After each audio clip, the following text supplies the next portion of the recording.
Let me know. We are live. Good to go. We are good? Can you hear me? Yes.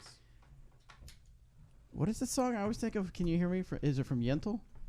Mm-hmm. Sonny, can you hear me? Or someone? Sounds just like I think you nailed Barbara it. Streisand? what am I trying to say? That's a Yeah, good it question. sounds like I blew it. It was a Deadpool 2 reference. Oh, sorry. I think that would have been great. Yeah, know. it would have been Sorry. fantastic. Okay, I'm gonna try and lean this toward you just a little so that I don't have to. All right. I just well, don't want to know in front we of my have people that face. have joined us mid us preparing Peppering. Oh. for our podcast. And as you Peppering. can see from the studio, we have a special guest, Erika Stinchcomb. Hello. I believe. Are we pronounced saying it? Stinchcomb. What's the proper? Is Yeah, it Stinchcomb. Stinchcomb. You just gotta Stinchcomb. power through it. Stinchcomb. Do Yeah. you say comb? Yeah. Okay. Like your hair. Yeah. Yeah. I always thought. I always thought. Did you that think it it was a different- Stitch Brush? Yes, I Yeah. did. Okay. Right. Yes, I did. I just thought it was a different Stench vowel bristles. sound. I'm glad to know. Right. All right, so we're here with the first episode of the year, correct? We did not do one last week, if I'm correct, right? Yes, first episode of right. the year. So welcome to 2020. 'Cause, yeah, Thank you so much for joining us, Disc Golf Answer fans. As usual, we're going to be recording here for you guys on YouTube, but we're recording the audio episode here in a few seconds, but we're just getting settled in, make sure things sound right. We got the audio good for the YouTubers. Anthony. Can you learn his name, please? It's Anthony. it's and- Antoni. Antoni. And you have to hold your hand. Antoni. Yep. Can I say it like that? Yeah, emphasis Antoni. on the Italian for sure. On the Italian. Yeah, because Vanden Heuvel is a really Italian Yeah, name. there's it's basically just spaghetti sauce running through my veins. Dang, jealous. So we're going to get to know Erika a little bit more as we answer some of your disc golf questions. We got a few on SpeakPipe, and we got a few on the new form. Oh, wait, I want to save that for the actual episode because I'm going to tell people. I keep getting my reading glasses mixed up with my Keep It Real glasses. Mm. One of them is vastly more comfortable than the other. Vastly. All right, we settled. How are you guys doing out in YouTube land? Let us know in the chats. Robert is monitoring the chats. I am not because I don't care what you guys have to say. Kidding. That's not true. I'm kidding. Ouch. That's not true. No, I just concentrate on the questions. Robert concentrates on the chat. Yeah, we got a few people in here. A couple of questions here and there. What do we got? Caleb says, "How do you feel about Nikko being your new teammate?" Positive. I mean, he's a great acquisition. Erica was just yelling about it earlier. She Yeah. don't believe her. Screaming. She's Just- really mad. No, it's amazing. Honestly, the Westside team has been maybe a little stagnant. That's maybe a mean word, but Wow, you hate to see it. Yeah, she's off the show. We're you done. know, Yeah. just like it's kind of been just a little off to the side. I feel like, and not so much in the spotlight. And Nikko is a spotlight guy. I mean, he's an amazing player, and top 5, 10. I mean, he's just so high profile. He's a baller. And we haven't played a ton together, interacted a ton, but I mean, just the passion that he has for the game. And, when I first started throwing, I threw a lot of flex shots like him and then try to get out of it because it felt like a bad habit. And then watching him, it's like, oh, no, it's okay. Yeah. So, no, I think he's going to do awesome things for Westside this year. Nice. All right, that was a warm-up question for you for the show. Thanks, Erica. You did fantastic. We'll see you next time. Yeah.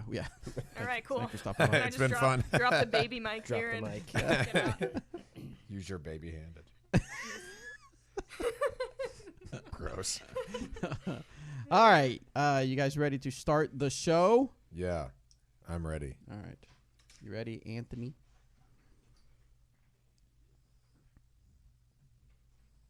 We good? Hold on. Chaser says like 2 ticks low on the volume. Okay. Go up approximately 2 ticks, Yeah, Anthony. do you know what a tick is? Standard unit of measurement. For volume. It is. It's kind of like a So pinch or here's a here's dollop. my big Yeah. thing A for our dollop of volume. YouTubers is that I get comments where people say it's just fine. I get comments where people say it's actually too loud. I have to turn it down, and then I get people that say I can barely hear it, and I have my headphones jammed into my ears. So sometimes I don't know if it's necessarily us. So just adjust what you can adjust. I mean, it's probably mostly Robert. Probably. problem. Painful. Probably. Seems like you're gonna fit right in. Yeah. All right, we're good. We've been recording, right? Yeah, you might make yourself a little. Okay. Hey, everybody, welcome to this episode of the Disc Golf Answer Man. I am Bobby Cool, Daddy Slick Breeze, and I have with me Robert.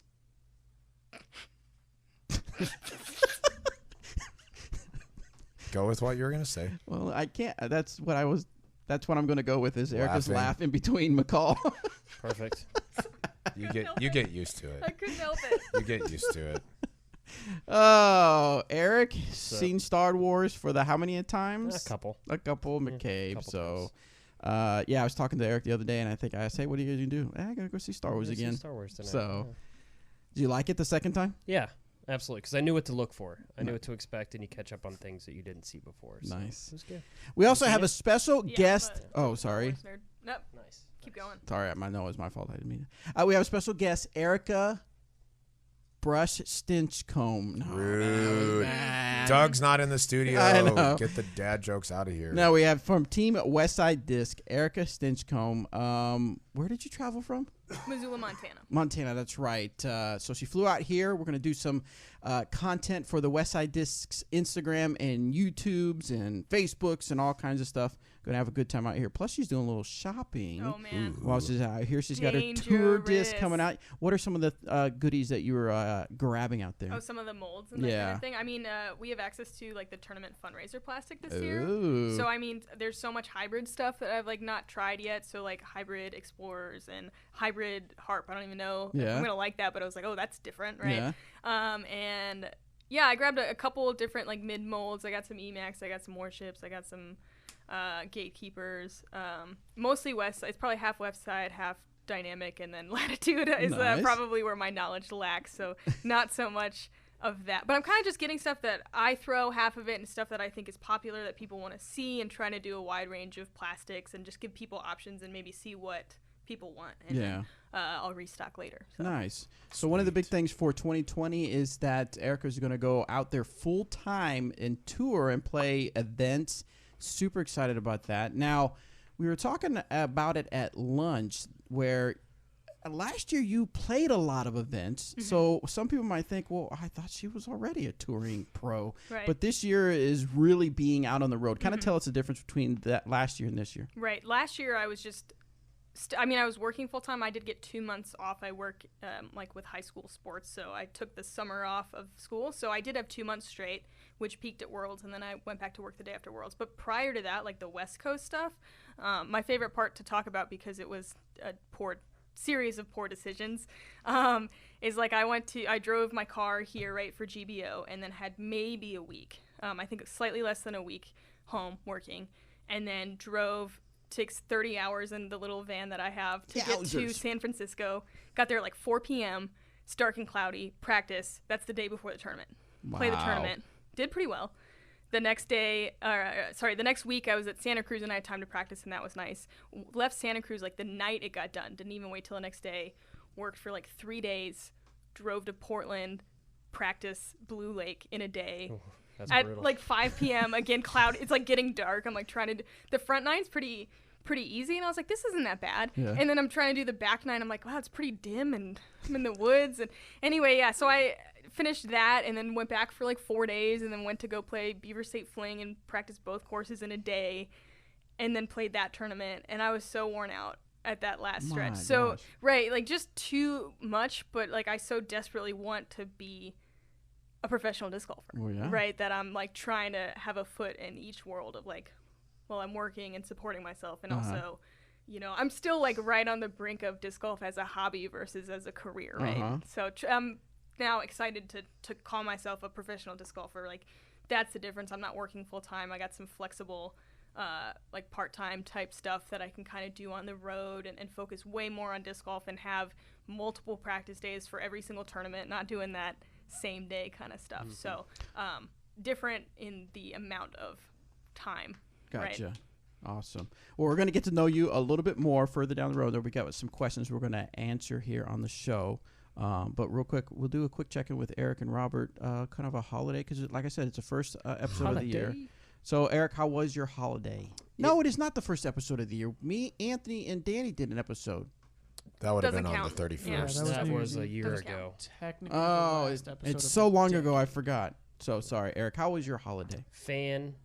fantastic. Got to visit some family. I did, and we spent it in Texas, and it was very, very warm. And we played disc golf every single day with the exception of on Christmas Day. We just spent the entire day with family. But we got to see some great people. We got to hang out with Lamoureux, old team dude from down there. I haven't got to hang out with him in a while.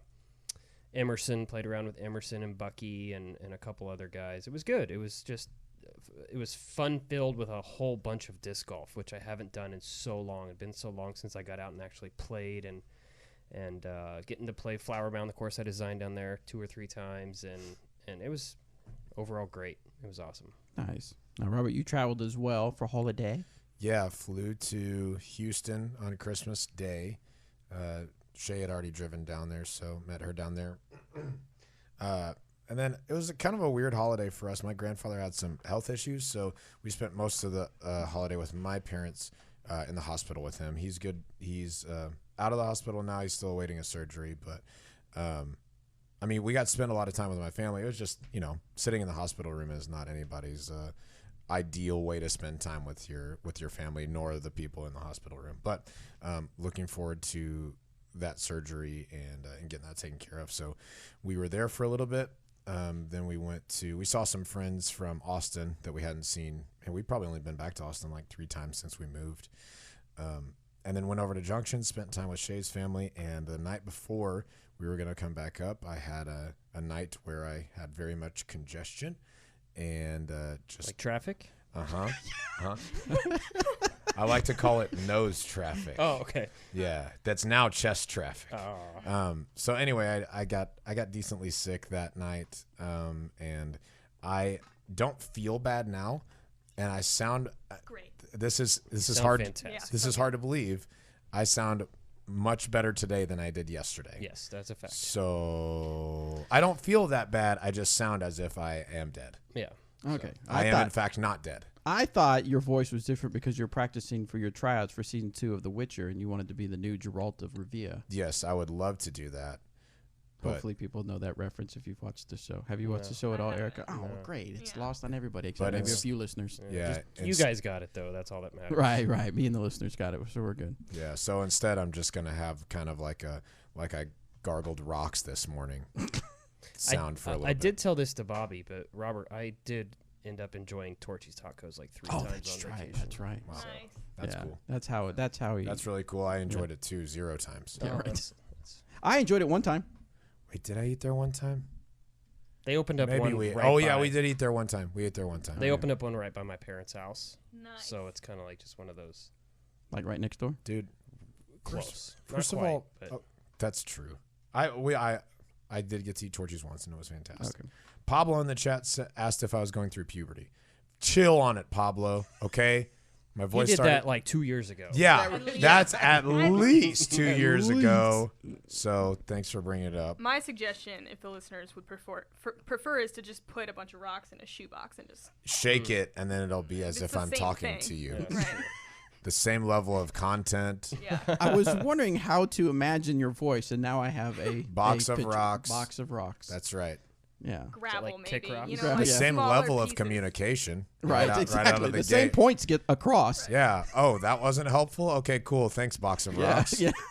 Oh, oddly combative box of rocks. Right. Hey, Take it easy. hey, I'm not a combative guy. All right. Let's get back to what we are here for, answering some disc golf questions. But okay, so I'm going to keep saying this for a few more episodes, but just so you know that we are kind of we've been talking about a rebranding of the podcast, where we are still going to have Disc Golf Answer Man. We're going to have questions that we answer for you, but it's not going to be the driving force for our podcast because we're wanting to kind of branch out, and we want to make sure that we're putting out content that helps you become a better disc golfer. So stuff like the On the Call that Robert's already started. If you are subscribed, you've already listened to a few of the interviews I've done with our touring players, where we're trying to get to know what they have planned for the 2020 disc golf season or what they're most excited for. And then that's going to follow along a series where I'm going to change up the questions every month and call back those same people and just to see, kind of follow their journey. Then we're going to have some interviews with like tournament directors. We're going to find people like in disc golf media where they are involved in disc golf, but they don't necessarily play for a living. And then we're going to have some other GBO specials and things like that. So it's still going to have Disc Golf Answer Man, but there's going to be a whole lot more content. Disc Golf Answer Man is a show on what we're rebranding to be. Correct. We're not ready to say what it is yet. Right. But we've got a it good may have name. something to do with tacos. May not. It's up in the air. Right. It's up. Yeah. Who it's still knows? up for It does discussion. not. So It may like Eric, it does not. it may have Box of Rocks. Who Right, knows? who knows? It's hard to say. It's who's to say? We may have an episode of just Box of Rocks. Pardon me. I'm sorry. That wasn't even as a joke. That just had to happen. Right. All right. So we do have just so you know, Pickleball Answer Man. Yeah. That's what. Yeah. That's a good. If you have been waiting to submit your questions, I have opened up the Google form and the Speak Pipe link is available. Just go to discgolfanswerman.com/submit a question, I think. No, just go to Disc Golf Answer Man. Look for the link. Now, that'll also change a little bit. Again, we're going through some changes. You just hang on with us. The only thing permanent is change. And you know what? Turn and face the change. Yes. Okay. Why look away? Is Stop that the name running of the away. show? Yeah, turn and face the change. It's called Turn and Face the Change. Change Turn or change? around. That's like for every everyone. now and then that's our new. that is- That'll be our new theme song. That is not the same No. song. But that's like whenever people are talking and they're like, new band name. I feel like we're going to have that during the podcast lots of times. New podcast name. Look out for it. Think about it. Maybe we'll come up with a better one than we currently have, which we are not going to share. Right All now. right, so let's get to our first questions. Let's get it. And then, just remind everybody you can send in your questions at discgolfanswerman.com. So this is not a question, but we're going to get this out there just so we can get behind it. But Dustin Brown wants to know, how good is my rock band game? I mean, it's very good. Now, it depends. If you're talking the singing part, yes. Dustin, the camera isn't currently on me. Well, now it is. And if you'd have seen my face, it would have looked like this. I rock the rock band. All right, let's get to the disc golf There's no questions. lack of effort. Right. There you go. That's really a political way to put that. There's lots of passion. That's all we need to say Hey, about he didn't it. say American Idol game. He said rock band game. Yeah, well, all right. I scored up in the 90s. Anyway, all right. Eric asked us. Uneasy. Eric has us a disc suggestion. He wants to know, my daughter's main driver currently is a 138-gram Katana. Is there a similar disc and weight in the Trilogy family? I have looked at the Sheriff, but the lightest I could find was 159 grams. We have tried Katanas in the upper 140s, but the 136 to 139 always flies best for her. Are you familiar with the Katana? Yeah, I threw it as a forehand disc back in the day. Air Trespass, how light do those go? Like the rim is probably a pretty similar They're into the size. 150s. They're about the same. Probably not similar down to the quite Probably as not far. quite. I'm trying to think of something that would be a similar feel, I think, to Yeah. a Katana, like the width of the rim and the stability. Okay. Katana's pretty big rim, isn't Yeah, it? right, Yeah, exactly. So I for- mean, Trespass is pretty good yeah. too. It just kind of surprises me that was it his daughter? I'm sorry. Yeah. Yep, main driver, Yeah. the 138 Katana. Anything that light, I feel like would be like your diamond or your like super understable plastic, right? Yeah. Like, I'm trying to think of something. I don't know if we have anything that light. That's I don't think we also have anything that light like right now. Stable, you know. Do we ever have anything? How is the King stability wise compared to the Katana? I mean, it's similar. I threw a King for a while, but I just found that they beat in too quickly for me. But I liked it for a while because it had a nice turn like you can get with a Katana and then a nice finish. Okay. But I kept finding that for me it like turned a little bit too much. But Gotcha. also like, similar enough rim feel, I think, Sweet. as a Katana. I dig it. Yeah. All right, so let's go with the next question. This one is from Josh. This is a rules question. If my disc lands half inside and half outside the 10-meter circle, and I choose not to mark it with a mini, would I be allowed to jump or step putt? Since part of the disc is inside and part out, I was not sure if the disc would be considered step puttable. That's a new step puttable. I should be able to putt inside 40 without it. Mm-hmm. Oh, Yes, you should. throwing some shade here. Uh-oh. I should be able to putt inside 40 without it, but tell that to Dave Feldberg. Oh. Okay. Whoa. All right. I'll give him a call. Let him know. That's funny. So what do you guys think? Half in, half out. Can they step putt? I Jump think putt. if they don't mark it, then yeah. Yeah? Yeah. As long as, yeah. I mean, I feel like really exposed here in answering this question. Like I'm not actually sure, but I think so. You're right. Well, Yeah. you're right. Correct. Okay. Because it's where your lie is, correct? Right. With the back of it. Right. Yeah, So as long as you don't mark it. So right now, that's one of the current problems that we have with where our lies are and how we mark them, right? And I've heard an argument for marking the back of a disc instead of the front, not like putting the Like mini they do in right golf? behind. Yeah, because then you're actually using the same line no matter if you mark it or not.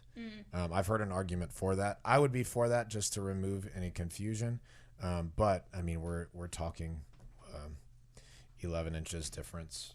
Yeah. So I don't typically mark my discs. yeah, if I'm putting, if I have my putter Correct. in my hand, Me I too. almost always mark it. Same.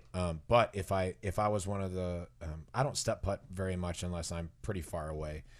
But if I was like one of those, like Chris Dickerson comes to mind, who if he's just outside the circle, he's step putting and he's deadly from there. And making it.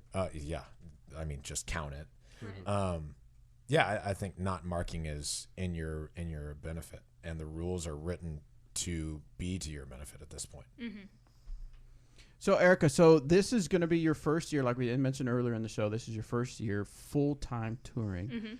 You had mentioned earlier, you said you kind of had your foot in one area, which is disc golf, and your foot in the area, which is a professional career. Explain to us what that is first. Yeah. What Oh, you do. sure. Yeah. Yeah, I'm an athletic trainer. So, it's like sports medicine, basically. It's like the way I always describe it is if you see, a football player go down on the field and the person that runs out there and takes care of them, that's an athletic trainer. So you're there like before, like while the athletes are playing and trying to get them strong. You're there right when it happens, and then you're there to try to either, get them better or decide. You're kind of like the first line of defense of like, we can take care of this one. You need to see a doctor. We can play on this. We can push this. You shouldn't push this one. So it's a fun job. It keeps me in the realm of competitive sports, which I like.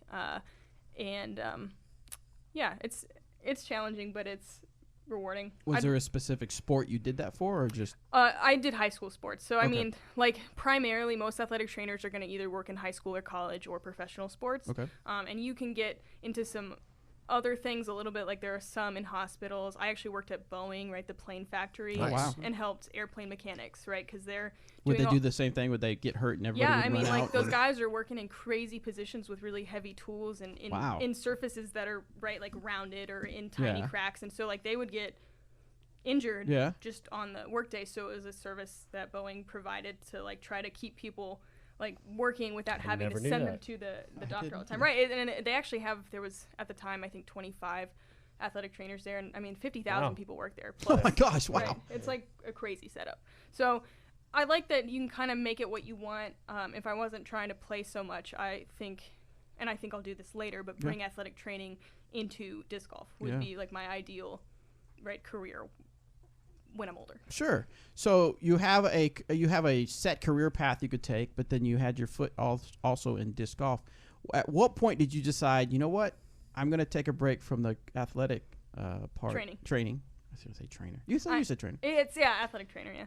I'm going to go full-time disc golf. Right. Like, did something specifically happen, or you just, how did you get to I've that been point? working- She healed everyone. Right. Shield. Yeah, everyone's better. You're welcome. You are welcome.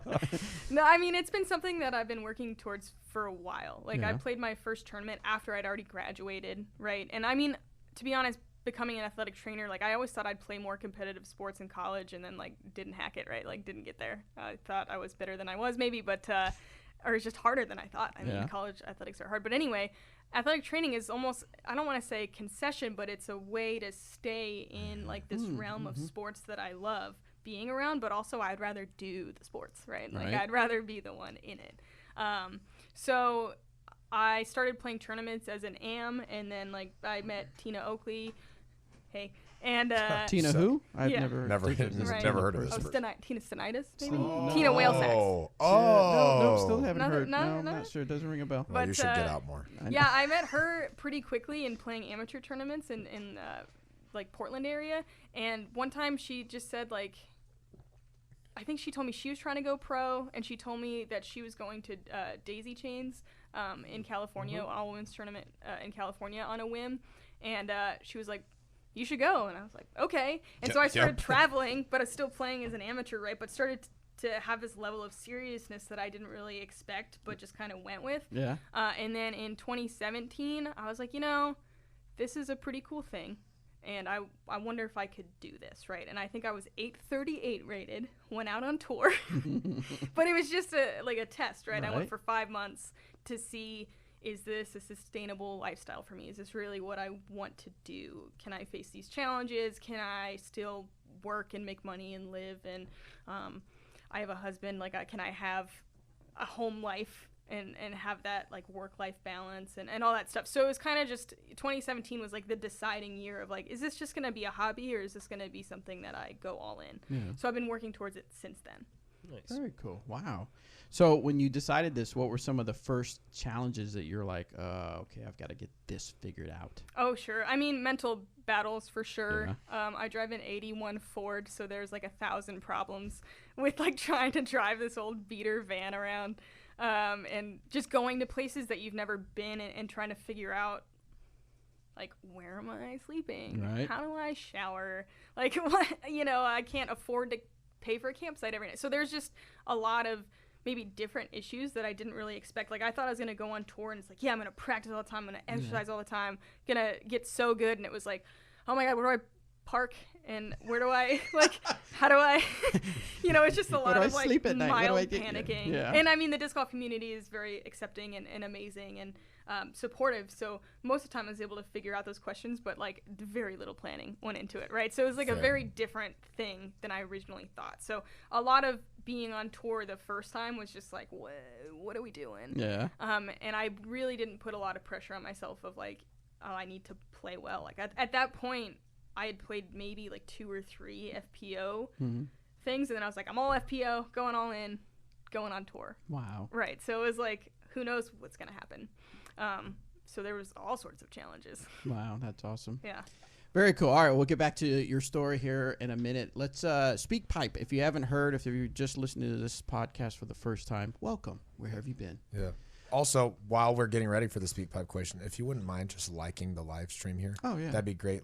Subscribe to Dynamic Disc YouTube channel, but also if you're just listening right now, share out this stream. We'd love to get some more eyes on Disc Golf Answer Man and to hear what Erika has to say today. I'll give it. Please do, Eric. Thank you. If you have any questions for Erika, specifically on her going full-time, on her game, what discs she throws, and things like that, put them in the chat as well, and Robert will get to those.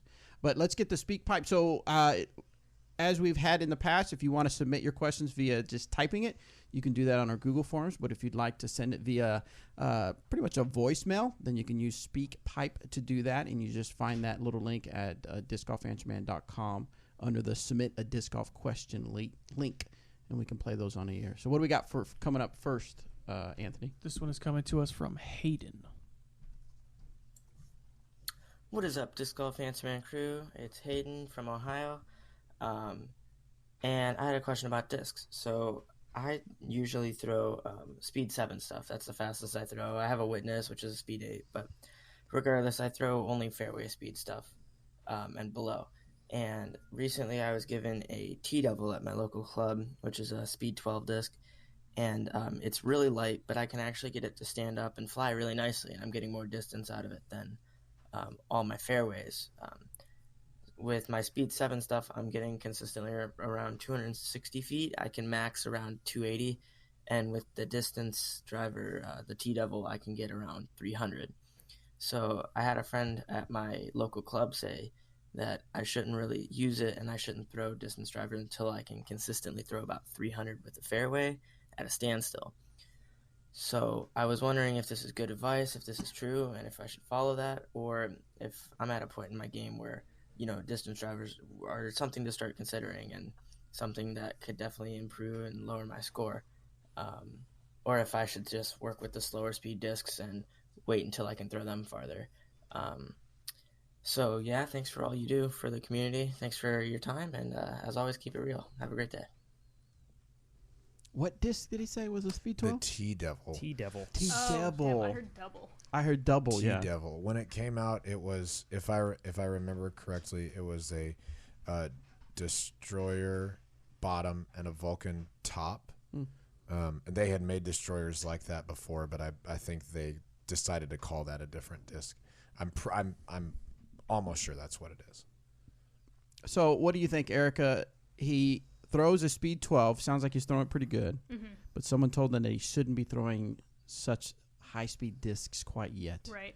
I think that's a super interesting question because I think the common error is to like grab a driver right away and then try to huck that thing as hard as you can. So I think that you're on the right track, learning the slower speeds and kind of making yourself use that speed 7 where maybe it would be tempting to try to like throw it over 300 feet, which you can do with this speed 12 disc.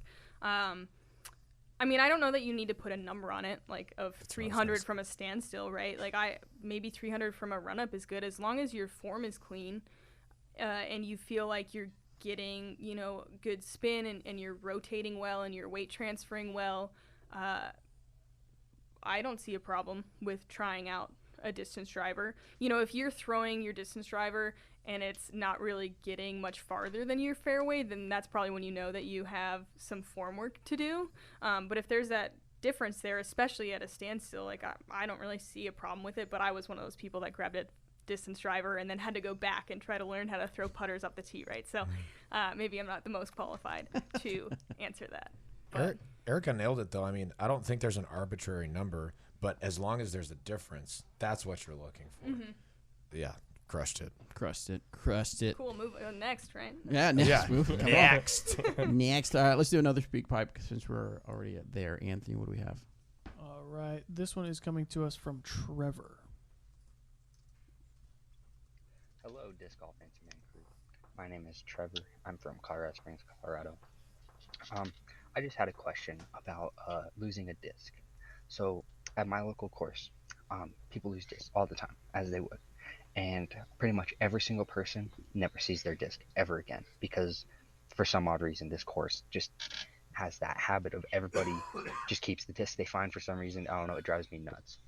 I lost my favorite disc today. And say next time I go play, I'm playing with like a random group of people and someone in that random group has my disc. How would I confront them about my disc? You grab a knife. Oh, no, I'm sorry. Wait, what? I'm sorry. Wait, no. Cut I'm just it. kidding. Grab it when they're not looking. Right. Cut the sandwich in half that you brought to the course. And share it with them. Yeah, and go over cordially with half of the Throw sandwich. it in their face and take your but disc then back. while they take Yeah. the sandwich, you grab your Exactly. disc. Yeah. Right. Enjoy the peanut butter. It's crunchy, by the way. Yeah, and then you're like, okay, Dang. first of all, crunchy is the correct peanut butter. Oh, sorry. That's obvious. No, but then as you're running away, you tell them those aren't really peanuts in there. Okay. Oh, my. They're rocks. Okay, now they're- Wow. Full circle. Wow. Hateful. Have you had this happen before, Eric? Like Wow. where you saw someone play Where you with a chewed disc on of peanut yours? butter with rocks. I've absolutely had people throwing my discs in front of me, and typically what I do is nothing, ignore it, and move on. Fair. Because I don't like confrontation, so I Yeah. just, it is what it is. I guess what do you do?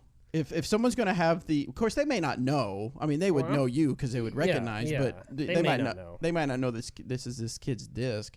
I mean, I would think you'd want to at least try to politely say, Hey, where'd you get that? hey, where'd you get that disc? And if they're like, oh, well, I found it. It's got this dude's name on it. Then you might say, oh, well, that's mine. In fact, here's another disc that has the same signature on it or something like that. A lot of people will call me now because I'm known for, if it's a disc I want back, I'll give them something for it.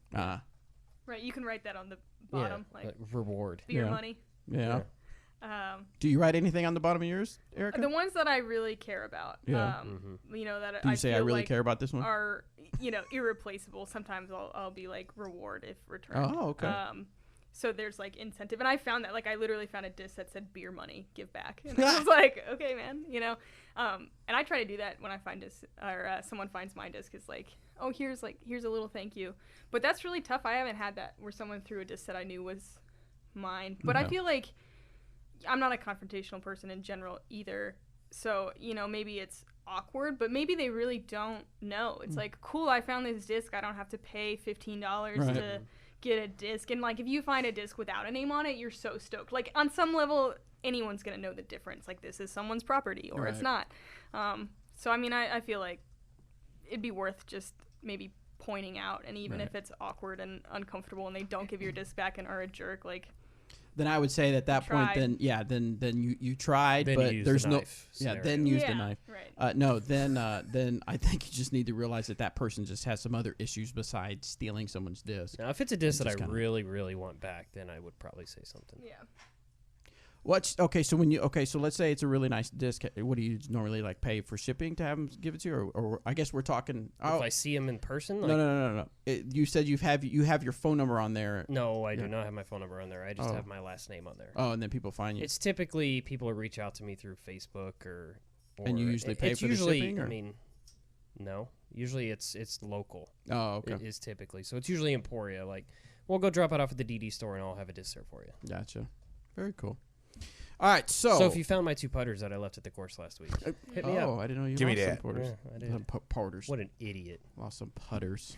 Did you say porters? I said porters Nice. first. I did lose I those had too. porter radius porter beer. Yeah, I was on gonna my say mind. beers. I lost track. Okay, so another thing that we're adding to the show, we did it at one time. Oh, what in a time? We did it one time a while back where, without thinking of a name for it, we basically call it Hot Takes based off another podcast that Robert had came across. And we're going to talk That's about the that. title. It's called the hottest take. The hot takes that Robert found out on other podcasts. Yes. That's Yeah, what we're going to that's call the Ooh, this. new- new, segment. new podcast New name. podcast. We're going to have a Nice. logo, branding, t-shirts. See, this is what I'm everything. talking about. Let's Eric. do This this. is the high quality content that we tune in for. So anyway, we're not going to talk about it now. We're going to talk about it on another show, the after show.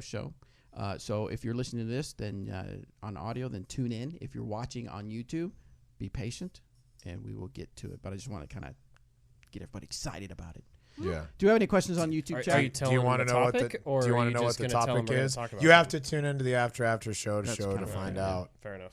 in your face. Right. I want people to form their That's- opinion like on the That spot. sound not- mean. Yeah. No, I'm just curious. I feel like you're using different amounts of afters and shows. Like, what is it? 2 afters Two and afters. 2 Oh, it's shows. both. Shows. Okay. Right, All because the after show is taken by a podcast that will remain unnamed. Right. Smash. Yeah. They Right. Oh, did I whisper that? which rhymes 4 with stars. bash socks. 4 stars. 4 stars. 3.5 stars. Smashbox. Give them a rating on iTunes. 4 stars. So no, not 4. Give them 2. So we have to name it the after show. Gotcha. So Not affiliated with the after show. yeah. Right. Anyway. So yeah, you asked if there was a question. any questions for on- Erika on the YouTube channel? on YouTube. I haven't been keeping up with it a whole lot because we've been chatting. All right. What, Erika? So, what are you looking forward to the most now that you are going full time? I imagine one of them kind of is you'll feel like you have more time to practice and get prepared. But is there anything on another level that you're just really like, this is going to be good? Right. I mean, that's for sure. The most thing is just the prep time. You know, Right. both physical, practicing the course, mental, preparing. I'm just really excited to be able to think about disc golf being like the main part of my life every day, right? You know, whether it's like I'm gonna commit to going to the gym today and doing like a workout for like to get stronger at disc golf, or you know, like I'm gonna go to the grocery store and get meals and snacks that I know are gonna be good for me on the course. Like just trying to make it something that I think about, you know, all the time on a daily basis, and it's not this split, you know, life of like, okay, I got to do this, and now, okay, I got to go to work and completely switch what I'm focused on. And, you know, you can get distracted one way or the other, you know, as my career as an athletic trainer, thinking about the course that I have to drive to next, and my life as a disc golfer thinking like, oh man, that athlete is injured, and like, are they getting the help that they need, and have I done what I need to do? And so just to not have that, you know, split way of thinking, and just to be able to make it all about disc golf for the most part. Gotcha. I do have a couple of questions on here. Yeah, go for it. One person asked what event you're looking forward to the most this year. I would say it's a series of events because I've never really gotten to play the East Coast stuff. I've played Worlds in 2018 at Smuggler's Notch, so I'm excited to go back there. It's beautiful in Vermont. But I've never played MVP. I've never played like Delaware. There's one other big one. Maple Hill is probably the most iconic one, MVP at Maple Hill, that I've like watched and wanted to play and challenge myself at that one. I know I'm missing one up there. Idlewild? Yeah, I played that one last year. So maybe I guess if I had to narrow it down to one, it's MVP. But just that whole like East Coast stretch that I've never really gotten to do because usually when September hits, I'm working already. And then the other one actually is U.S. Women's, which is kind of different because that's always, as far as I've played, been on the east half of the country, and it's been again when I'm starting to get back into my job, so I've never been able to play it. So I was looking forward to it, thinking like, oh, it's going to be like a September thing. I'm still going to get to do it. But now it's actually on the West Coast in California, so it's like an extra week in California. My first U.S. Women's. I'm super stoked for that one. Let's go. Very cool. Doc wants to know, what are your favorite books to read while traveling? I pretty much only read like epic fantasy books. Like Brandon Sanderson is my favorite author. So like Harry Potter. I like Harry Potter, yeah. just But kidding. like maybe a few like I'm notches just up on messing the. with you, yeah. Dr. Seuss. Reading. We talked Dr. Seuss on here quite a bit. Sure. What did you quote from? Was it I the don't places you'll go? I don't know. remember. Go ahead. Right. I mean, that's it. I mean, I just like to escape and go into my own little world and Nice. read about dragons and Do whatever. you have a So, routine like every night before you go to bed, or just? I do when that you- more when I'm like at my home and not my traveling Yeah. home. Robert grilled me earlier asking about like, oh, what books do you read on mental games? So maybe I should read a few more of those. Just I gave some You don't think dragons suggestions. will translate into? I mental don't know. games for Like disc golf? maybe, right? Like they have to fight some pretty death-defying battles. Imagine so. if Daenerys had played disc golf. You know what Imagine. I'm saying? Just imagine. Right. One other question for Erika from the chat board. Aaron Tom wants to know, what disc do you throw for max distance? And do you prefer Hyzer flips or flex lines? I think I'm definitely better at flex lines. I'll still mess up a Hyzer flip if I do it with too high speed of a driver more often than not. So I like to Hyzer flip mids and fairways and then flex lines for max distance. And, for a long time I tried to throw like a little bit higher speed stuff, but I think I've been throwing the Sword as my distance driver. It's a 12 speed. And the Sorcerer, which is a 13 speed, but a little bit flippier. So just like to, the Sorcerer, I'll like do a little bit more of a straight release, maybe not quite a full Hyzer flip, but straight release and kind of let it drift, and it won't come back nearly as much as the Sword. And the Sword I'll like really kind of crank over on and throw that flex shot. But I don't know, I still haven't hit that 400 foot mark. I don't think that I really want to hit. So I definitely still have some form work to do Sure. to get better. What's your, if you're just throwing in a field, like what's kind of your max distance? I mean, I think I can hit 350 pretty easily. Maybe not easily, but like, Somewhat probably more. consistently. Like maybe I've definitely thrown 375 before, but it's not like I'm out there Every time. counting it out. Right. And not every time. Sure. So, I mean, I can definitely say 350 and not feel like I'm boasting or anything. Cool. I dig it. Any more questions on there? No. There was actually one more. Hold on. Wait for it. Erika, how's your husband handling you going on tour? Oh, he's super supportive. His name's Ian. I don't know, he just doesn't have a jealous bone in his body, so he's not like worried about me. He's just excited. And I mean, there are challenges of being apart, obviously, but I mean, he just wants me to live my dream and do what I can, and he joins me when he can.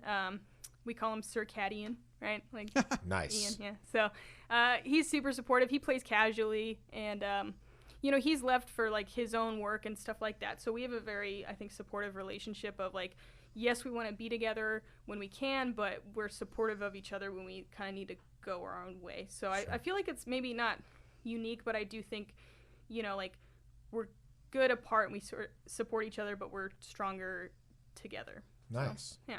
Do you Aw, smoke it's like him a every Hallmark time? card, isn't it? That Yeah. should be going on a card. Yeah. Speaking of Hallmark cards, do you crush him every time you play disc golf? Speaking I of mean, love, I mean, pretty much every time, but I want to say he beat me recently. Dude. Like we might have even had like a bet on it. Like he's, Wow. he's no slouch. He does I all like right. it. He only carries 2 discs, which I think is funny. He like won't putt with anything but a like a Cobra with some dog bites in it. Oh, So, really? Yeah. Okay. Nice. Fair enough. Yeah. nice. All right, cool. All right, let's get to some of the questions here on the Google form. This one's from Tim. It's about teaching new players. I am running a tournament in the spring, and it will have a bunch of first-time players. What basics should I teach them to help them enjoy their time on the course? This tournament is built to give equal opportunity to all abilities to win prizes, but I want the new players not to feel lost. What are some basics that he should teach the kids? What you Man, Oh, he didn't say kids, but Man, with kids, it's It's really easy, actually, to teach kids disc golf because Yeah. it's all about, honestly, just giving them the basics and then letting them have fun. Because their attention span is probably maybe a little longer than Bobby's, but Not much.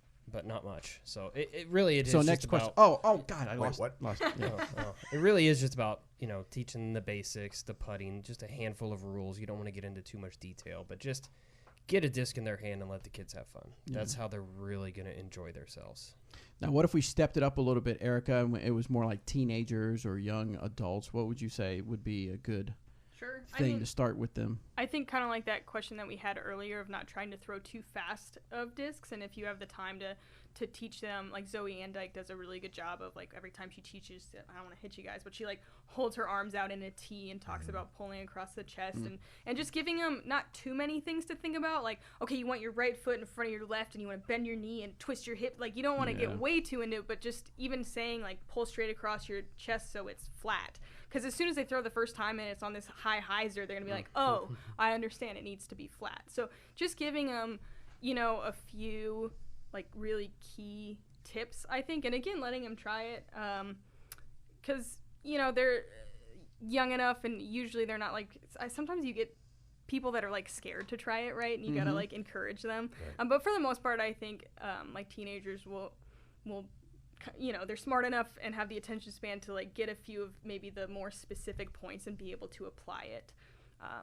And then, it should be a good time. Nice. So, Robert, what if we're hitting like the 80s and 90s? What would be your suggestions there? No. Yeah. Thank you for the question. No, just something to add on to this. Same as the kids. They have Same with small the attention kids, yeah. span. That's that. Yeah. I would say that the less you can talk, the better. Obviously, Especially for you, yes. Yeah. Oh. Wait, what was that? I'm sorry. Wait, pardon me. What? I would say you have to talk some, right? You have to explain when you're showing them how to putt, how to throw backhand, how to throw forehand, whatever it is. You have to talk some, but if you make that ratio like 1 part talking to 3 parts throwing, or 1 part talking to 2 parts throwing, just allowing them to do it helps them to get those reps, and it's a lot more fun than sitting and watching somebody talk about how to throw a disc. Like, I mean, you could talk about how to throw a backhand for 10 minutes, but nobody wants to listen to it. But if you talk for 2 minutes and let them throw for 6 minutes, that makes a big difference. So, yeah, demonstrating while talking and then allowing them to experience it, I think is cool. Excellent. Let's go. One more question from the Google form. This is from Matt's. Riding on a disc is his subject. I'm getting back into disc golf after almost 2 years off. Lots of my discs have been worn in and the flight path changed from what the flight numbers are. Whoa.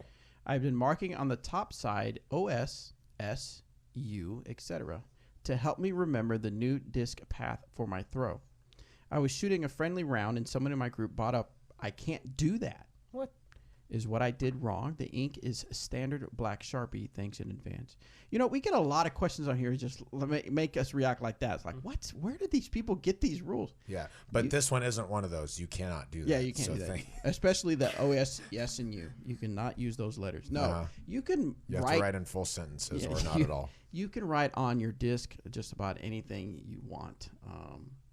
I would imagine it could even be offensive if you wanted to, unless someone brought it up. But I mean, What the heck, Bobby? Yeah, is that There's what you're kids listening. To Have this you show. seen the letter L? People to, Anyway, so no, you're fine. You're perfectly within legal rights to have that. You could play a PDJ tournament, and it could be all Sharpied up. No big deal there. So Why?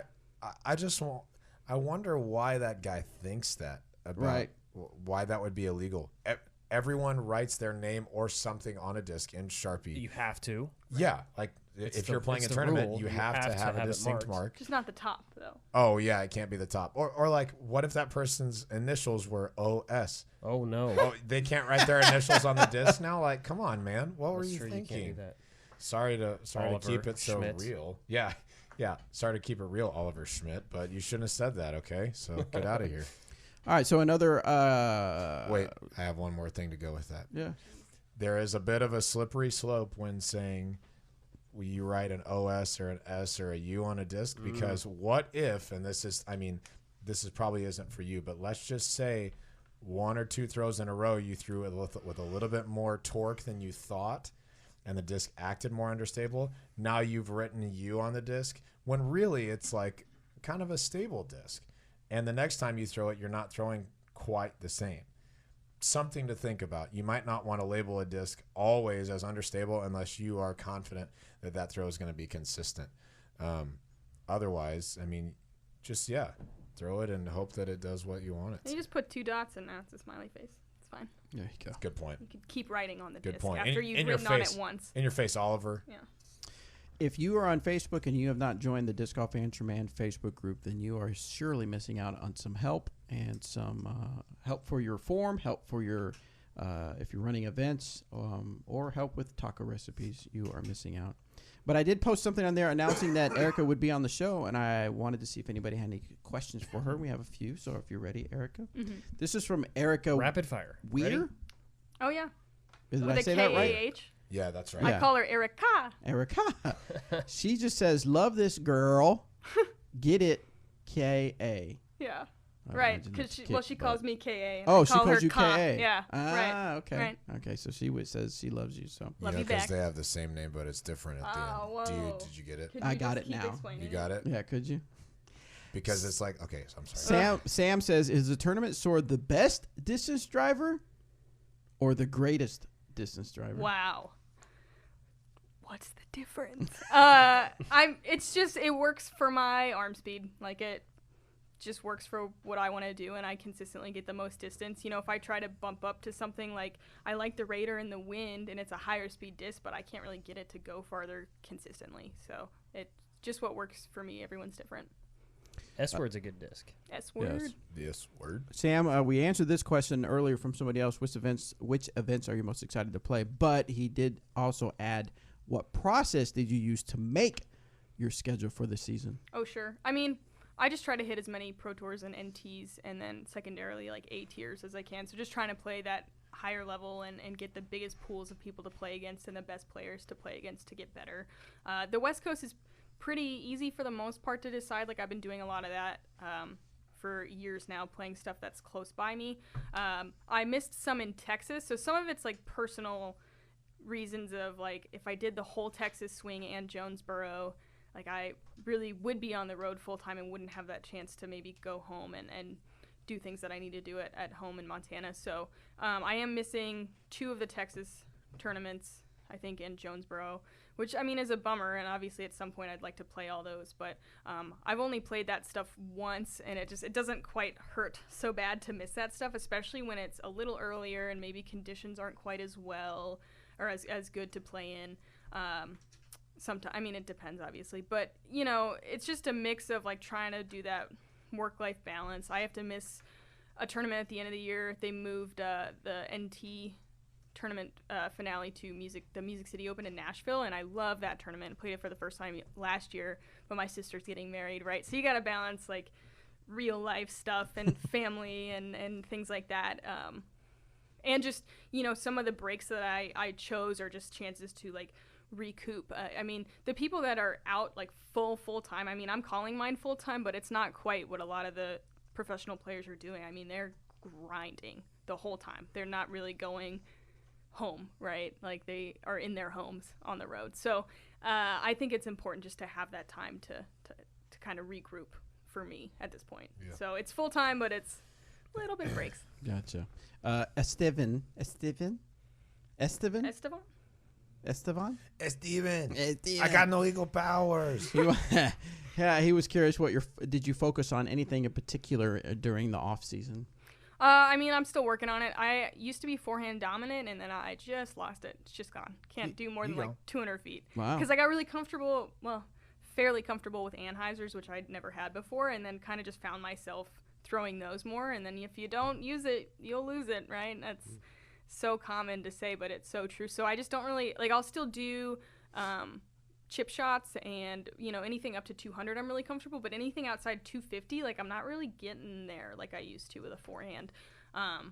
And like I said, I was one of those people that grabbed an overstable disc and tried to learn to really like strong arm the disc and not rotate in the correct way and just get all my my power from my upper body and not use my hips. So like I threw a lot of those flex lines with not very good form. And so now I'm trying to go back, which is what I did with my backhand, which is why I learned Hyzers, and, you know, go down to that putter, that lower speed disc, and go to a standstill and learn how to throw it correctly.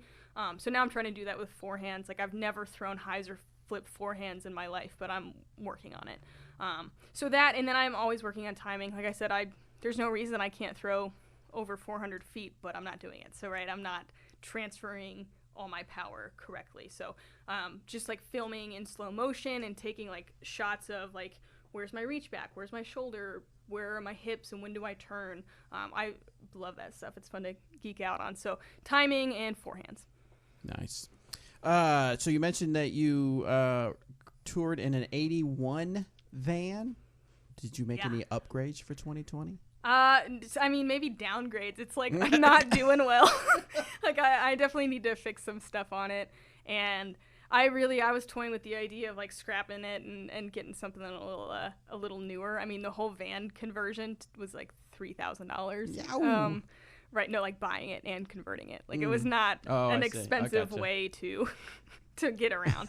But like it has this massive exhaust leak, and the whole thing is just like shaking mildly all the time, and no cruise control, and so many, just like a lot of problems. So I painted the grill and the wheels purple. They were blue. It looks good. I actually painted the fender of it. I hit a deer, and then the left fender was ruined, and so I replaced it myself, and then painted like some purple mountains and a sun and like an orange tree and then an orange disc golf basket. So it's like this like rusty orange van, like orangey brown van, and then this one purple fender with now matching purple tires. So, you know, that's like the important stuff. Like, who cares how it runs? Right. Does it look As long good? as it looks good. Right. That's to cover up the evidence if the deer community comes after you. Right. Yeah. Right. I knew it. I mean, maybe the deer hit me. Who's to say? So we have another question from a Tina Oakley. She wants to know, who is your best friend?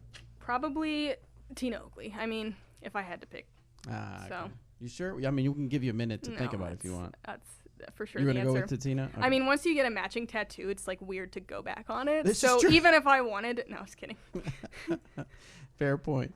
All right, so we're gonna go one over. Yeah. We got Words are hard. to say. Name We the have one. podcast. Yep. Words are hard. We have one thing that someone posted on the Facebook group that they were like, "Could you please talk about this?" And I said we would. Let me find it. Here it is. Okay, so.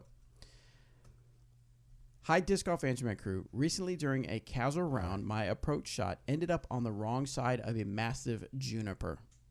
Since there was about a foot of clearance below the tree, I flipped my putter over and skidded it under the tree, parking it under the basket. The other players gave me a bunch of grief for this. One player wasn't convinced it was a legal shot, while the others razzed me for my granny shot. Is there anything illegal about what I did? If not, why did they react so negatively? Many Maybe because thanks. you parked it and beat them. Yes. I don't know. Again, this is one of those things I, mean, don't here's- understand where At least these you didn't people throw a get this. thumber. Yeah, I mean, come on. Not, That can't be legal, right? That can't be Thumber? legal. Yeah, Yeah, no. kinda what I You wanna have to have know- your thumb in a certain spot on the disc. is this the same guy who told the OSS It may and be. you guy you can't Maybe, write on the top maybe, of your maybe. disc? No, of course you can throw your putter upside down. You can kind of do whatever you want with a disc, man. They're Could like, you throw it in the air and then kick it? I've always mean, wondered that, if that's legal. I'm I mean, su- why would you? I'm super interested. But I've seen Big Germ spin it and then like kick putt it in you know, like a friendly That game I of horse know or is whatever. not legal. yeah. right. But But other than that, other than that, yeah. If it yeah. So, okay, no, wait a minute. He says, I flipped my putter over and skidded it under the tree. Someone else misinterpreted. Maybe he says, particularly the kicking of the disc scenario. Kicking. He Oh, never did said he just says, That was my question. Separate question. since there was about a foot of clearance below the tree, I flipped my putter over and skidded it under the tree. I took that as flipped it over and And- then held it upside down, right? Right. And then skidded right. it Through under. it. Through Yeah. it. Yeah. if he threw it, it's perfectly If he legal. kicked it, then, Well, no, then no. you can't. Where did the kick it come from? Is that just Somebody else interpreted it that way. He said, particularly the kicking of the disc scenario. I think we all know scubas are illegal, but what if a dude just booted the disc Right, under the that's what I tree asked. for a Yeah, park yeah. job? Yeah, no. No, not if he uses his foot. He has to Yeah. use his hand to do that. So yeah, so sounds like two different scenarios. Philosophical question: could he use his foot if it was the only point of contact with the disc? No. Something to think about. No, you can't. No. Oh, dang it. Okay, don't think about it. Don't think about it. Moving on. So, but yeah, of course you can flip the disc upside down and do that. I mean, people do that all the time. If we're interpreting that, You right. have to throw it though. You Right. can't You just have to like throw it. you can't like skid it. Like this is the disc. you- You can't just like Yeah.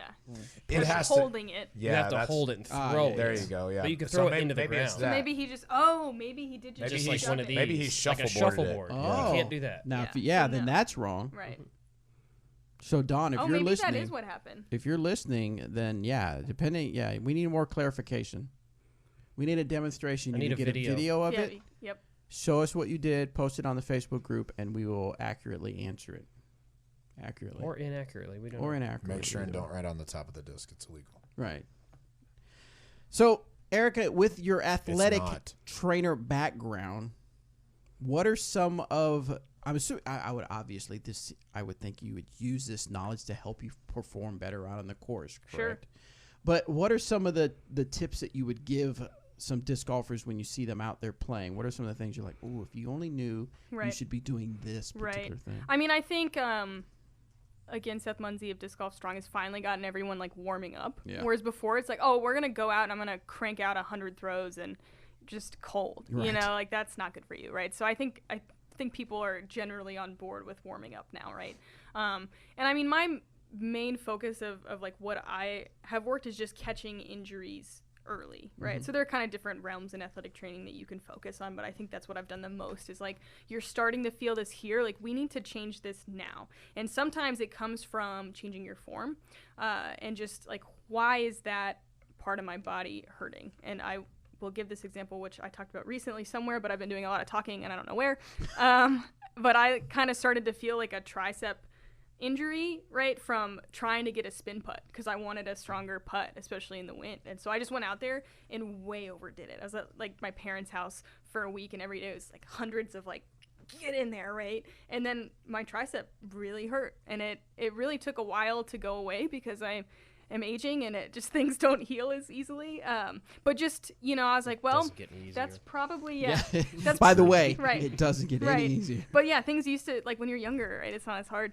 But just noticing, like, you know, the way I'm built, I don't know that I can reliably do that kind of a putt. And it wasn't working great anyway. So it was like, well, I'm going to go back to just more of like a pitch, you know, kind of a push putt with a little bit of just like wrist and finger, right? So, I mean, that was an example of trying to change something and then change back. But in general, like, if you're going out a lot and then something is starting to bother you, so many people will just push through it and keep doing what they're doing and not do anything to change it. And so I just think, you know, when something bothers you, getting on it early and spending the first like 3 to 5 days, like I'm going to ice this down, I'm going to rest, I'm going to stretch it or massage it. I'm a huge fan of like foam rolling and massage and that kind of thing until you get it feeling better and then easing back in. You know, sometimes you have to, like, maybe you have a tournament coming up that's really important to you and you have to like push through it, and I understand that, and that's part of my job too. Like I had to play a tournament after I had my tricep thing and I like taped it and I did an ice cup massage like every night and got through that tournament and then took 2 weeks to try to make it better. So just if you notice something, like don't just keep doing what you're doing. It sounds so obvious, but people just want to push through and they think that more is better. And I mean, I fall into it too of like, I need to get my reps in, I need to improve, I need to work on this shot and that shot and get out there. And I went out a couple days ago because it was a nice day and was out there for like 2 hours just doing field work, and I'd mostly been playing rounds and not doing field work, and I'm pretty sore, and that was a mistake. Like, so just maybe being smart about your reps and maybe doing like less volume at a time and just easing in and just making sure that, you know, if you feel like a sharp pinch somewhere when you do something, like don't keep doing that thing, right? Change it. Yeah, too many times. I've talked about that before. Too many times the mantra is just push through the pain. Well, Right. no, the pain is your body telling you, no, something's not quite right. Right. Get it taken care of. So let's say, so stretching is a very basic thing that you would recommend to a lot of people. Is there anything else that, if someone were to like thinking, you know what, I want to get better at disc golf, and one of those things is I understand I have to be better physically. What are some other basics that you would recommend for them? Right. I mean, stretching has its place for sure, but I'm definitely bigger on like the foam rolling just for general like just muscle tension and flexibility and just basically getting the blood flowing everywhere. So just, you know, those like rolls of foam, or like you'll see like a roller kind of looks like a rolling pin. But you'll be amazed. You'll find spots, you know, and just lumps on your body that you're like, how on earth did that get there? And so just, you know, working those things out. And then, I don't know, I've gone through periods of like heavy gym training, and I have a pretty strong like lower body, but my shoulders have always been just horribly weak, and even with all my knowledge, I can't seem to fix it, and it drives me nuts.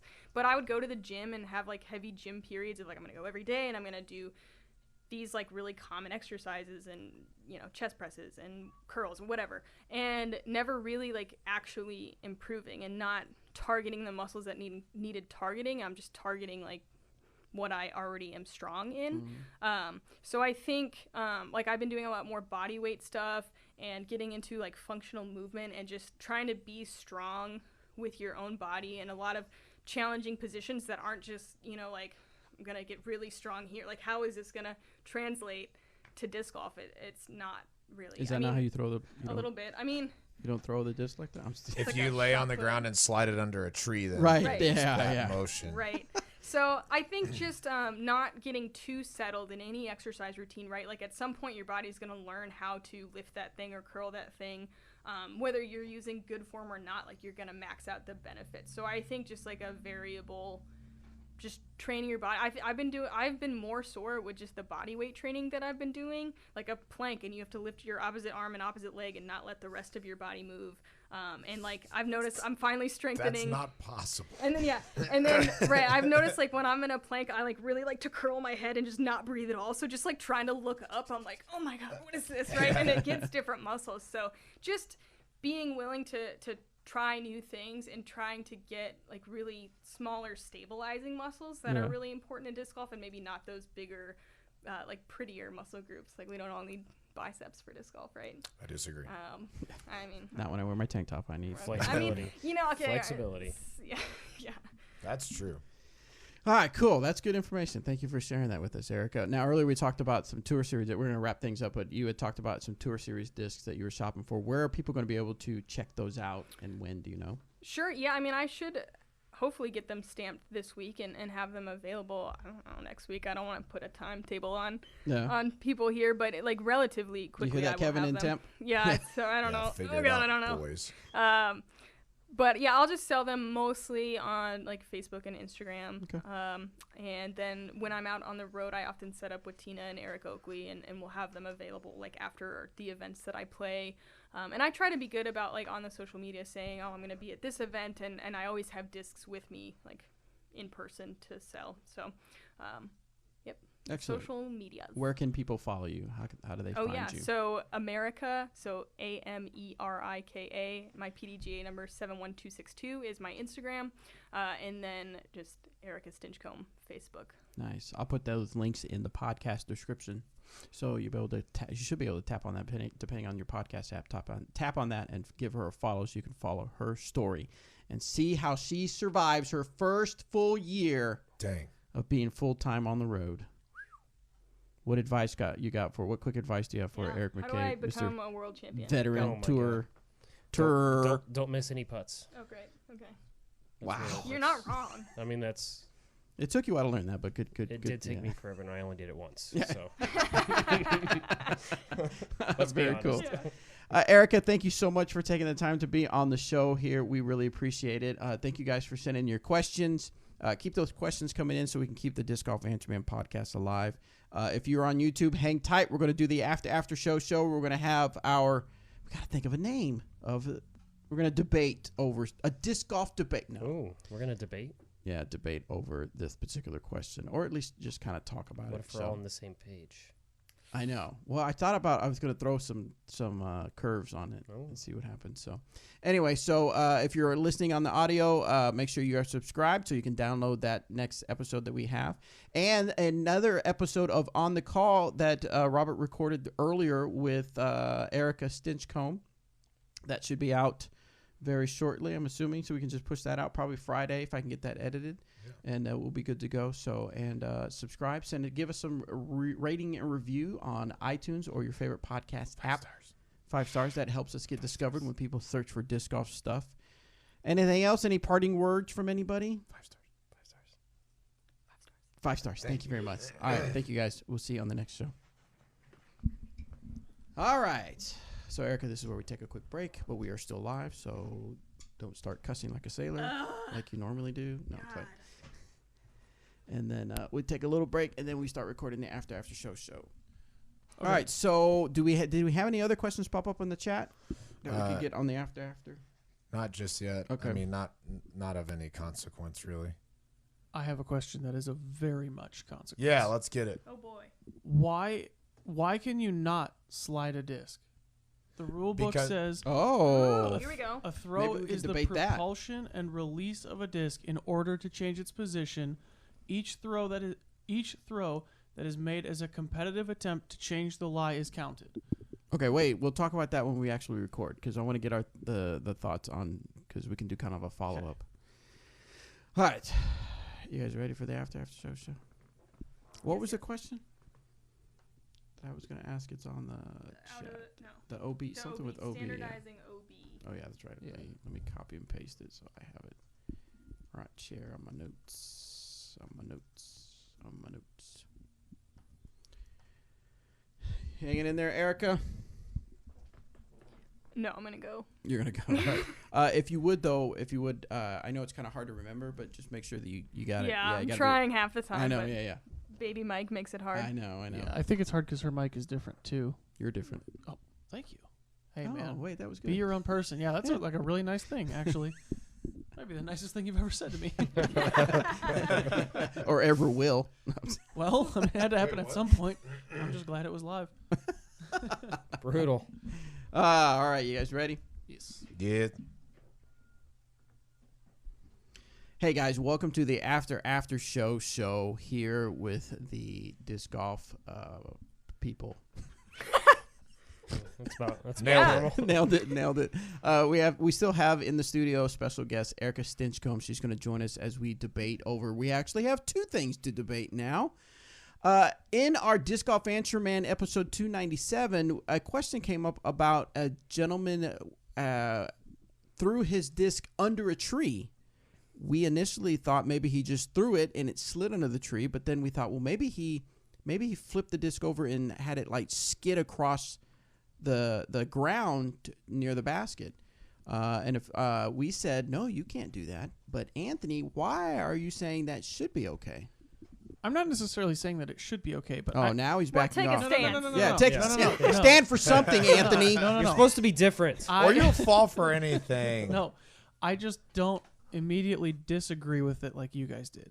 Okay. In the rule book, 802.01 says a throw is the propulsion and release of a disc in order to change its position. And then it says each throw that's made is counted as whatever. But that's the relevant line. So, I guess if you're saying that he's never really holding the disc, so he's not actually releasing it, is that what you're saying? That could be Yes. something. Scooting. I mean, it's like splitting hairs, but I mean, Yeah, what if you flip the disc over and just pinch the edges of the rim and then slide it? Because now you're releasing it. Does so that count? technical. For I me, just- I guess see that mentally- argument. Before mentally, we answer I that, kind of agree with what you. is that shot called, Anthony? I mean, it would be. roasted. I would call it The The scooter? pigeon scoot? Scooter? The The scooter? scooter, yeah. Instead of a Scoot Scooby, group. it's a Scooty. Scoot group, I yeah. guess. That's good. What did you say, Anthony? Instead of a Scooby, it's a Scooty. A Yes, scooty? That's pretty good. Yeah. To me, that's a valid point. I Right. mean, if he just, I mean, I always assumed that there couldn't be any point of contact with the ground or anything else. yeah.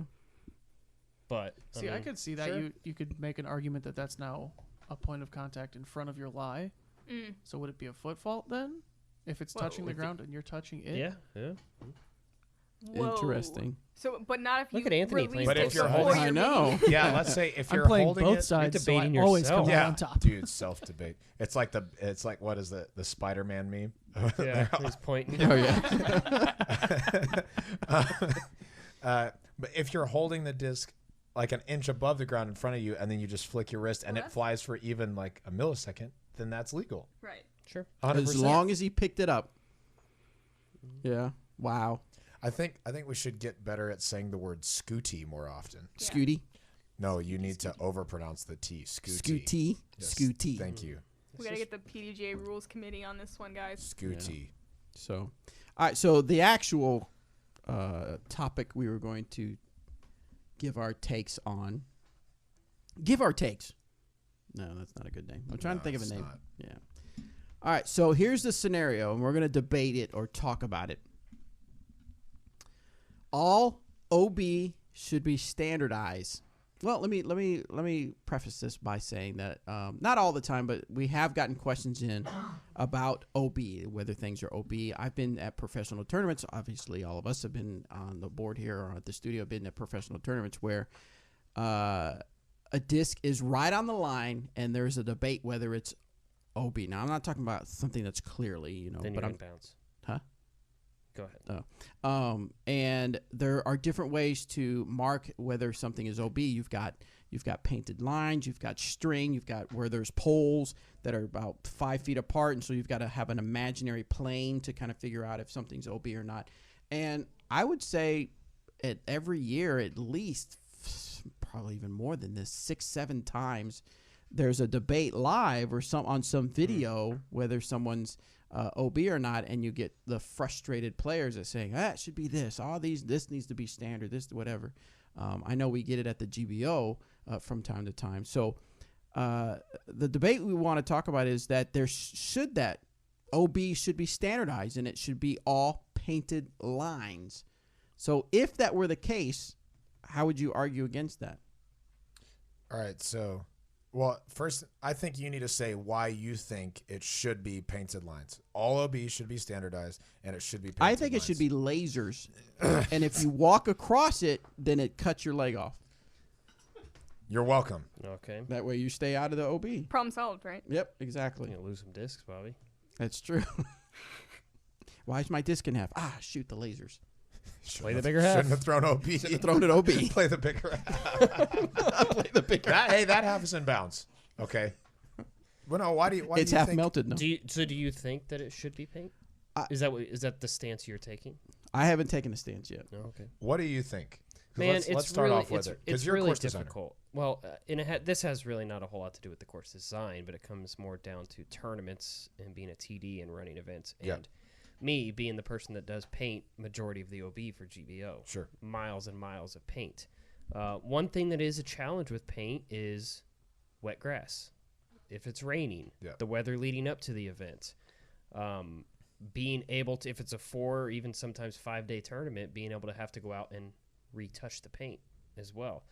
But that being said, majority of the time you can find the paint line, you know where the paint line is, you have a pretty good idea where the paint line is. And at the end of the day, in my personal opinion, if you spend more than 45 seconds debating on it, and it's pretty clear on half and half or however you want to say it, the guy's in bounds. Give the player the benefit of the doubt. Let them be in bounds. Move on with your day. Sure, I agree. Yep. I agree on that. What about you, Erica?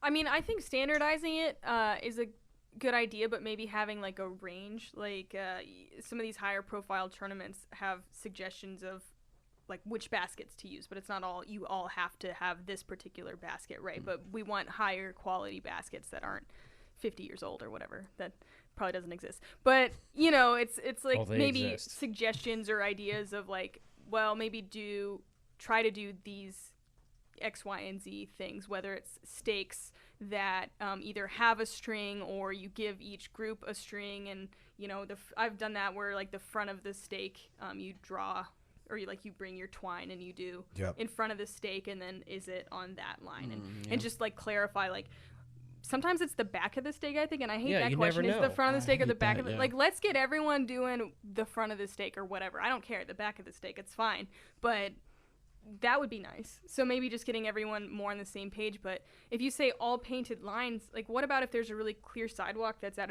that's OB, out of the Bs? Of course. Stay away from bees. Right. If you're just God, such harsh letters around here. I can't do this anymore. But like, let's say you have a sidewalk. What that's if it's rocks? right. Well, gravel. I mean, I've had that where it's not a clear line. So I feel like if it's an unclear, uneven line, then yes, make a line of some sort. And I've played asphalt. That's not. That's true. But like if it's a really clear sidewalk, to me, that's a waste of time and paint, right? So I don't think you always have to have OB or always have to have flags or stakes or whatever. But it would be nice if everyone could maybe get a little bit more on the same page, right? Well, not but to I don't mention really know how that happens. With paint, one thing that will be a challenge is, you know how much money goes into buying paint for the Glass Blown Open? Like we're fortunate enough. We're fortunate enough to be with a smaller community, and we have some connections that some people get us some paint at cost, but that's still an expense that we have to come up with, and people don't realize that. So it's not that there's really not another option unless we go out and do rope and put rope all in. One thing that is good about paint, there is a thickness to it. You know, with rope, it's just a line, and it can be challenging to know if you're in or out. And one other bad thing about rope is it moves. So like if your OB line is here, like that, then you're gonna have more arguments like that. So there's definite challenges to both, but I guess at the end of the day, I am for paint and I am for standardizing whatever it may be, but it's going to be a challenge because, like you had mentioned on roads or sidewalks, where does that fall into the standardizing?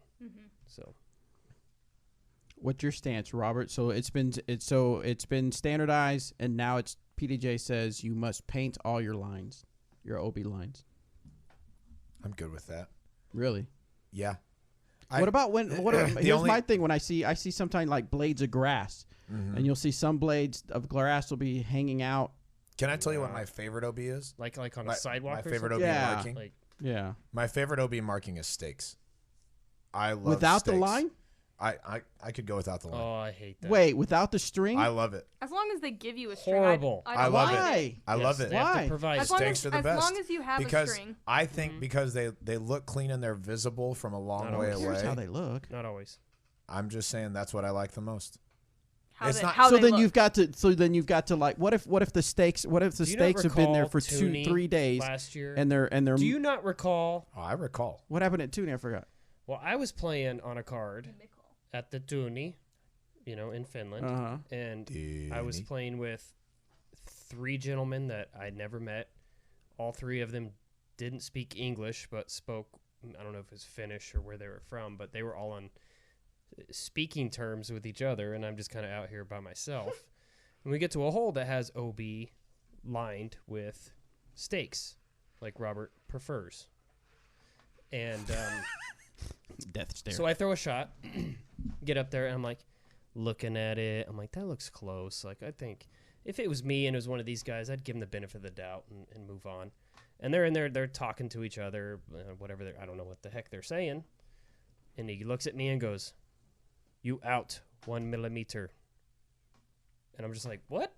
Like, I can't argue this with these guys because it's right. I mean, obviously there's a language barrier. Right. And so I just basically had to take my OB stroke and move on. And that sucks. That does suck. Can I tell you about my favorite OB that I've ever seen? So it was Eric Oakley at, I think it was 2 years ago at the Memorial. We all love watching him throw OBs. So. Yeah, right. I mean, sucks to suck.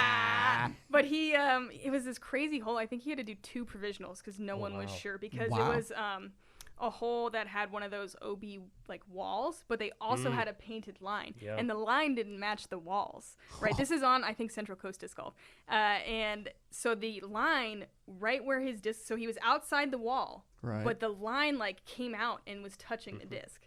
Right. So he took it as it never went in from like way back in the fairway. He took it as it was in there. And then he took it as it was in, but then came out. So he threw 3 different, he threw 3 different putts on that hole. He pulled out 3 times, and I think they ruled him in, but it was hysterical. But like that's an incidence where it's like maybe it should just be the walls, right? That would have like saved a lot of time for everybody. Walls are difficult too. Sure, we do some walls at GBO, but we keep the OB line at least a meter from the walls. Right. I think that is a good way to do it, so there's not that confusion. But it was hysterical. So I'm still trying to think of the stakes. I mean, it's important for us. There's no doubt. The stakes are bent one way or the other. Oh, I guess the bottom part is what you use of the stake. The bottom course side portion of the stake. Yep.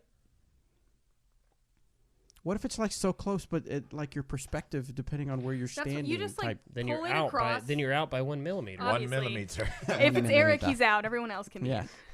But if you pull it really taut and then you just can definitely tell. put it, you can usually just tell by standing directly over it, or sometimes people like try to push it down, but that gets a little shady, right? Of like, I'm gonna push it slightly this way. Right.